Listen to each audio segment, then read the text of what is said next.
Yo, first and foremost, I want to say thank you for clicking this video. In this video, we're going to talk about the overall stock market. We're going to talk about my biggest loss, which is over $1,000 these past 2 weeks. We're going to talk about how a $10,000 investment could have potentially made $2.5 million. Probably will never see that again. And I'm also, if you stick around to the end of this video, I'll also give you a little tip on how you can make money in today's market. Stay tuned. Mic check. All right, what's up, team? It's Real Lil Spaz with Alpha Day Trading. Hopefully you're having a wonderful, blessed day. And here we go with a quick stock market update. As you can see, the SPY, which is the top 500 tech companies, it went from 417 to 410, so it's down 7 points. You might be asking yourself, Spaz, why is it down 7 points? Well, we have CPI data tomorrow. CPI is Consumer Price Index, I believe, and that basically are numbers and data that tell us how much spending the U.S. have been doing within a set amount of time. This past week, we have had resistance between, I would say, about 413 to about 415. We broke it to make new highs of 417 yesterday before giving everything back. We try to break 415 here. We try to break 415 here. Four different times we try to break this 415. I forget what moving average it is, so I don't want to lie, but I think it's the 20-day moving average is about 414. So basically, we're testing the 20-day moving average before we get it rejected. We tested 1, 2, 3 times. So this week has really been in the channel between this $410 and $415 mark. If we get beneath this 410, I wouldn't be surprised if we start pushing down towards $400 within the next few days, or if we do hold 410 support and we break 415 resistance, we have room to 420. But with CPI, the market is putting in the fact that we do have CPI data tomorrow, so that's why the market is reacting negatively. But before this week, 2 weeks ago, we had substantial movement in the market. We had the SPY go from lows of $389, push all the way up to over $410. That's over a 20-point move within 3-4 days. Okay. Within this time period, and to put it in your head, I'm talking about 2 weeks ago. So today's the 9th. You could do the math. 2 weeks before the 9th of July. Or August. I don't know why I said July. August. We've had things moved 25,000%. And to put it into numbers that you might understand, HKD. I hate playing the what if game, but let's play it today. HKD went from $12 to $2,555.30. If you invested, and I hate playing this game, but let's play it today because this is crazy and I need you guys to understand the perspective of this. If you invested just $10,000 into HKD and you held for 10 days, for 7 days exactly, and you held for a whole week, which I don't even seem, it doesn't even seem possible because you were up so much before this 7-day period I'm talking about that you definitely would have taken your profits and still been up substantially. But let's say for the game, for the perspective of the game, if you invested $10,000 when it was at $12 HKD and you held for a week and you sold around this 2,500 mark, you would have made $2.5 million off of $10,000 investment. You would have made $2.5 million off a $10,000 investment. I will probably never see anything like this ever again in my life. Or if I do, damn, I'm definitely I don't even know if I want to get involved because it's so risky. Like, let's look at MEGL. MEGL, for example, let me pull up a 5-day chart. It opened at $50. It went up to $250 the next day, and now it's at $15 the third day. So like this move from $12 to over $2,500, it does not happen often. So when it does, I guess traders take advantage of it, but I'm not going to be one of those traders. I can't. And let's talk about my biggest loss 2 weeks ago. And this is the reason I did not trade HKD, because I need to do something now that my future self will be proud of.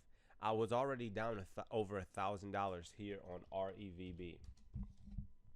REVB, I got involved. I bought 1,000 shares at 162 before market closed a few weeks ago. The next day, I opened my account at 7 a.m. I saw that the stock I was invested $1,000 into, or not even 1,000, but 1,000 shares into, was at 50 cents. It went from $1.60 to 50 cents. That means I lose $100 for every cent that moves. So if it moves down 10 cents, or if it moves down $1, I lose $1,000. And it did move it down $1. I opened my account and I was down over $1,000. HKD was moving by hundreds. I did not want to get involved because my future self could not stomach the thought of me already being down 1,000 and then me just losing more on HKD. And if I were to lose on HKD, it would be tens of thousands rather than 1,000. You get what I'm saying? So honestly, that is the real reason I did not even get involved on HKD.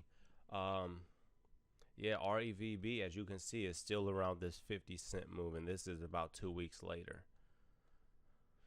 Yeah.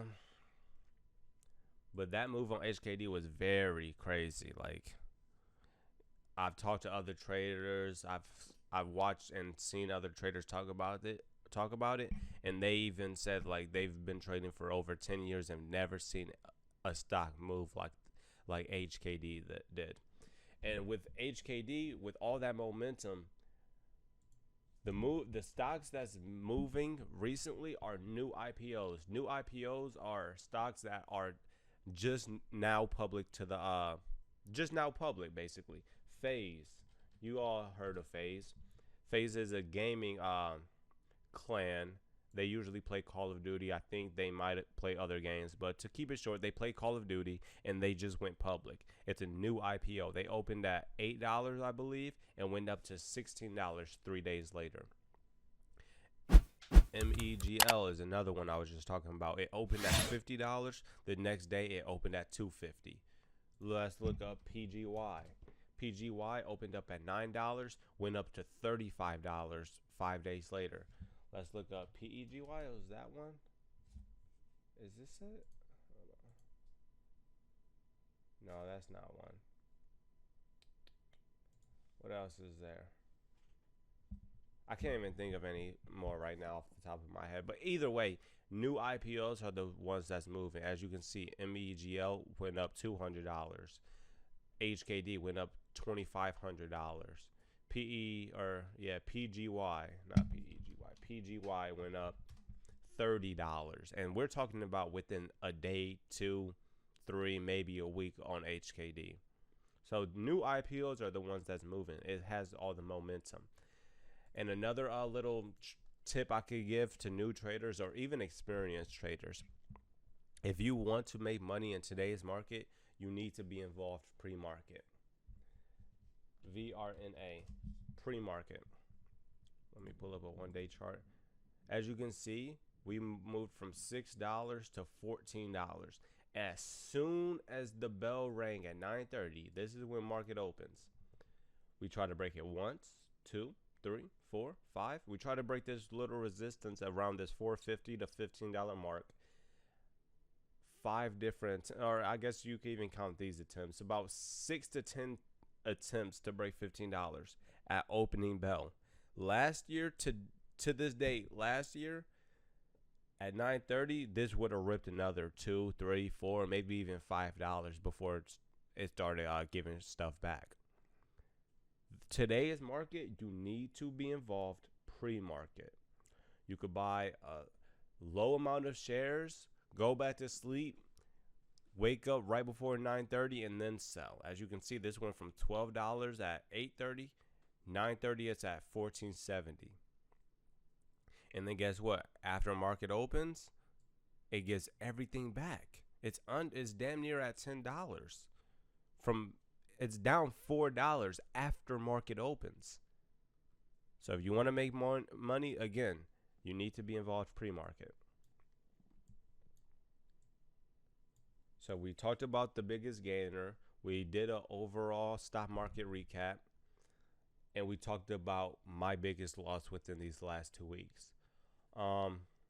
Some of you might be asking, Spaz, how do you make money if the market's going down? Where the market just went from 417 to 410 in a day. How do I make money if certain penny stocks or even blue chip stocks are touching resistance but not gaining anymore, and they just keep flushing down? How do I make money in this type of market? Well, that's a good question. You can trade something called the inverse ETF. You could trade the Qs. An inverse ETF does the opposite of whatever another stock does. So, for example, let's look up UVXY. UVXY.